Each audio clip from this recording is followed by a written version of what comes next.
कहते हैं ना, आधी छोड़ पूरी को धावे, आधी रहे ना पूरी को पावे। यही हाल हो रहा है आज यूक्रेन का।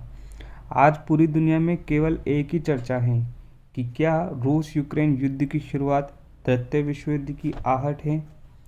कोई इसके लिए रूस को जिम्मेदार ठहरा रहा है, कोई यूक्रेन को। परंतु यदि इसके लिए वास्तव में कोई जिम्मेदार हैं तो वो हैं अमेरिका और ब्रिटेन। प्रथम विश्व युद्ध के समय 5 मित्र राष्ट्र थे: अमेरिका, रूस, ब्रिटेन, जापान और फ्रांस। इनमें से जापान को परमाणु बम गिराकर रास्ते में से हटा दिया अमेरिका ने द्वितीय विश्व युद्ध के समय, क्योंकि जापान टेक्नोलॉजी के बल पर विश्व में अपना दबदबा कायम करने लगा था। तो द्वितीय विश्व युद्ध में मित्र राष्ट्र रह गए अमेरिका, रूस, ब्रिटेन और फ्रांस। अब बारी आई रूस की, क्योंकि रूस उस ज़माने में सोवियत संघ कहलाता था, एक बहुत संपन्न राष्ट्र था। शीत युद्ध के दौरान अमेरिका सोवियत संघ के नागरिकों को भड़काने में सफल रहा और सोवियत संघ 15 टुकड़ों में टूट गया। अब 5 मित्र देशों में से बचे केवल 3 देश: अमेरिका, ब्रिटेन और फ्रांस। फ्रांस अमेरिका की नीतियों को धीरे धीरे समझने लगा। फ्रांस ने ऑस्ट्रेलिया से 8 न्यूक्लियर पनडुब्बियों को लेकर समझौता किया था, परंतु अमेरिका ने चीन का डर दिखाकर बीच में ही पुरानी डील को तोड़कर खुद की नई डील कर ली। फ्रांस इस घटना के बाद से ही खुद को अलग पाले में रखकर खेल खेल रहा है, परंतु जल्द ही फ्रांस को लपेटे में ले लिया जाएगा, क्योंकि एक समय ऐसा था कि दुनिया भर में ब्रिटेन के बाद फ्रांस के ही सर्वाधिक उपनिवेश थे और बहुत शक्तिशाली देश था। दुनिया भर में आज जो भी विवाद रहे हैं उनमें अमेरिका और ब्रिटेन की ही देन है, जैसे इजराइल फिलिस्तीन, भारत पाकिस्तान, चीन ताइवान और हाल ही में अफगानिस्तान संकट भी अमेरिका की ही देन है। अमेरिका ब्रिटेन ने जिस तरह से सोवियत संघ के टुकड़े टुकड़े कर दिए, एक समय अखंड भारत के भी ऐसे ही टुकड़े किए थे। Pakistan, Tibet, Bhutan, Myanmar, Bangladesh, Sri Lanka, Nepal, Malaysia, Philippines, Thailand, Cambodia, Indonesia, दक्षिण वियतनाम कभी अखंड भारत के हिस्से थे। अमेरिका ब्रिटेन का एक सीधा सा फंडा है, डिवाइड एंड रूल। पहले किसी देश के टुकड़े कर दो, फिर कमज़ोर पक्ष को अपने हथियारों से भर दो और खूब माल कमाओ। अब बात करते हैं ताज़ा मुद्दे की। रूस का ही एक टुकड़ा विभाजित होकर यूक्रेन बना, इसलिए यूक्रेन में रूस की बहुत सारी चीज़ें रह गई, जैसे रूस की तकनीक, रूसी लोग और रूस के खनिज भंडार। परंतु रूस चुप था, क्योंकि जो होना था वो हो गया। परंतु अमेरिका ने यहाँ पर खेला खेल दिया और यूक्रेन को दिया लालच नाटो में शामिल होने का।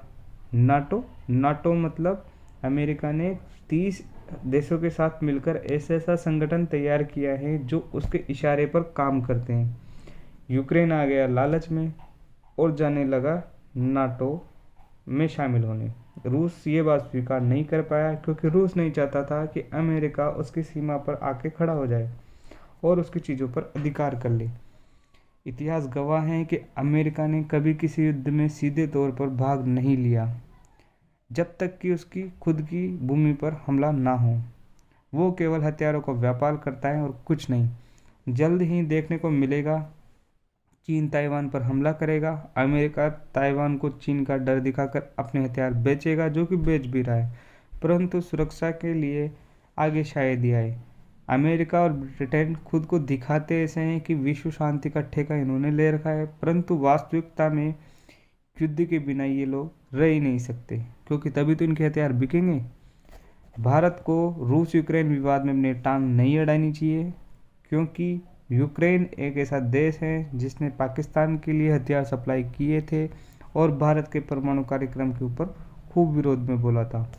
चलो ये बात भी छोड़ो, यदि भारत रूस के खिलाफ यूक्रेन का साथ देता है तो इससे होगा क्या? इससे होगा ये कि रूस भारत को हथियार सप्लाई बंद कर देगा। भारत में 70% रूसी हथियार ही हैं, जिनके मेंटेनेंस के लिए भारत रूस पर ही निर्भर है। रूस के हथियार अमेरिका की अपेक्षा थोड़े सस्ते होते हैं। रूस के खिलाफ बोलने पर हथियार अमेरिका से खरीदने पड़ेंगे, जो कि बहुत महंगे होते हैं। रूस, जो कि अब तक भारत का प्रबल समर्थक रहा है, वो अब तक भारत और चीन को बैलेंस करके चलता आ रहा है, लेकिन अब यहाँ से एक नई तिकड़ी रूस, चीन और पाकिस्तान को जन्म देगी, जो कि भारत के लिए किसी भी तरीके से सही नहीं होगा। आपने हाल ही में देखा होगा कि इमरान खान अभी रूस की यात्रा पर ही हैं। यहाँ भी इतिहास दोहराया जाएगा। अमेरिका मदद के नाम पर भारत को हथियार बेचेगा, फिर बोलेगा खुद की लड़ाई खुद लड़ो। भारत को चाहिए कि दुनिया चाहे जितना दबाव बनाए, परंतु भारत को अपनी तटनिरपेक्ष नीति पर कायम रहना चाहिए, क्योंकि ये स्थिति अमेरिका को चुभती है। जैसे दुनिया में कुछ देश ऐसे हैं जो अमेरिका के पाले में हैं, कुछ ऐसे देश हैं जो रूस के पाले में हैं। व्यापार, विशेष करके डिफेंस के क्षेत्र में भारत धीरे धीरे अपनी तरक्की कर रहा है, क्योंकि भारत के आत्मनिर्भर भारत प्रोग्राम के तहत अधिकतर हथियारों का निर्माण भारत के अंदर ही कर रहा है।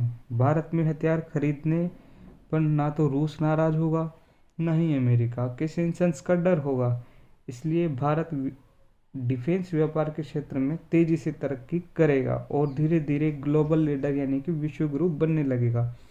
कोरोना महामारी के बाद पूरी दुनिया चीनी वस्तुओं को बाइकआउट पर उतर आई है, अपने लिए चीन का कोई अन्य विकल्प खोज रही है। भारत की एक बड़ी जनसंख्या भारत को एक बड़े बाजार के रूप में विश्व को आकर्षित करती है।